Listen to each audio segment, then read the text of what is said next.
Samantala, kabilang po sa mga nasalanta ng Bagyong Siendong sa Cagayan de Oro City, ang mga kaanak ng ating kapuso singer na si Mark Bautista.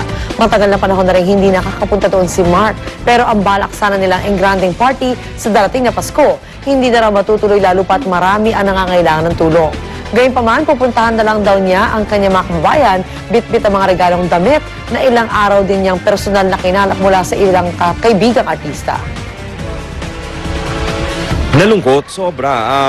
Kasi never nangyari sa amin yan eh. And alam ko yung feel kasi nag-undoy dito. Nandito ako nung undoy. How much more na itong dito ako sinilang na alam mo yung for ilang years, for 29 years or ano, or for 20 plus years na nasa Cagayan ako.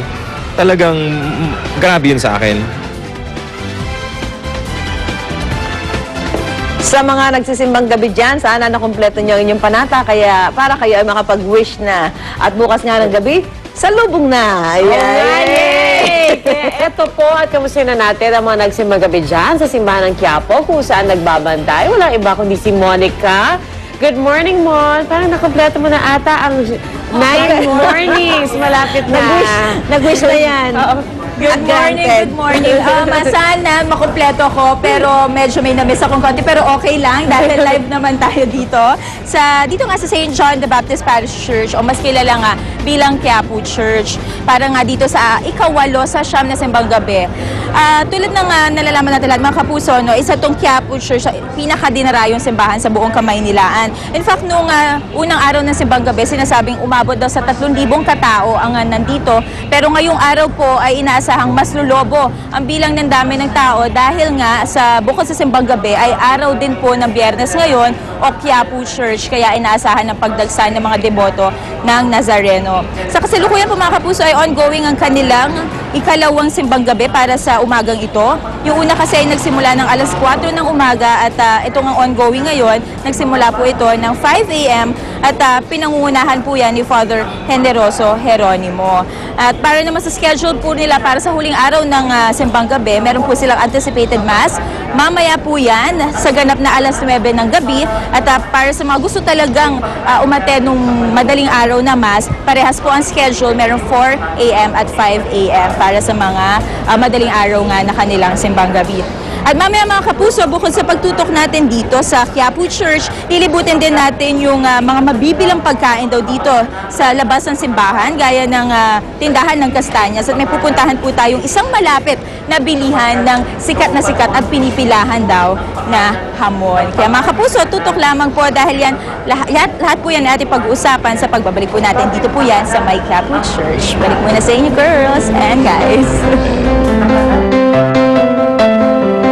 Ang ngiti ni Monica parang wish granted na kahit di pa nakanay. Oh, wish granted na. At ito 2 araw na lang Pasko na kaya sigurado ang mga chikiting dyan excited ang matanggap ang aginaldo nila mula sa kanilang mga ninong at ninang na bawal magtago. Huwag niyo lalak ang pinto niyo. At karamihan sa kanila matapos ang Pasko, saan pa ang punta kundi sa amusement park? At isa na yan ang Star City. Kaya subukan natin ang pinakabagong rides doon. Kasama ang dynamic duo na sina May at Betong. Hi guys! Amazing!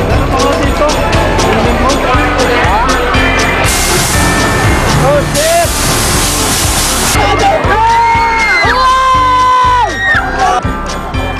Amazing! Naku, 2 tulog na lang at Pasko na. Bukod sa masasarap na pagkain, isa pa nga sa mga inaabangan ng mga bata at mga young at heart kagaya ko, ay ang lugar na pwede nang puntahan ngayong Kapaskuhan. Aba, samahan niyo ako at ng aking partner for life, ang amazing Amazona na si May, na ikutin ang theme park na ito. Pero sandali lang, nasa na nga ba ang partner ko? May! Hoy! May! Hoy! Ikaw na lang yung hihintay ha at talaga ka-underlay rides. Quiet on the set!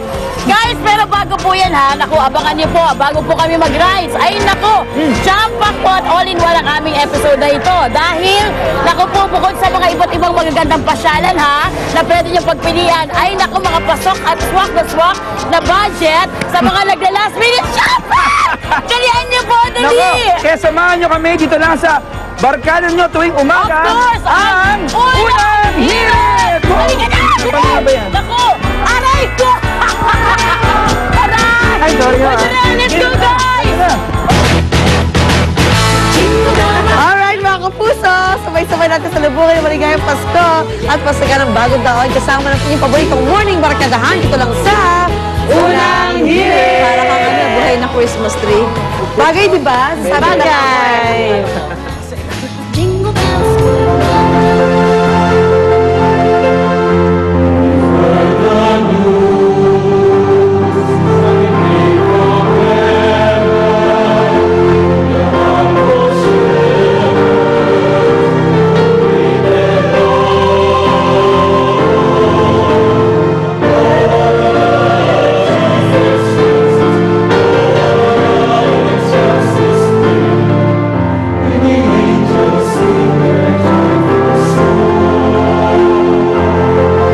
Scrambled itlog, i-magic lob.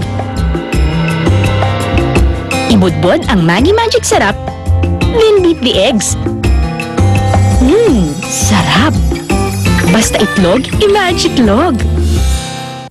Mas gaganda ang inyong gising kasama ang Unang Hirit at Maggi Magic Sarap. Lagi ka na lang ba magtatago sa araw? Challenge that with the only natural white ingredients in each natural white body bar. It cares for your fairness so you can step into the light. Ang mga bad bacteria ay parang terorista sa bituka na maaring maging sanhi ng diarrhea, impatso,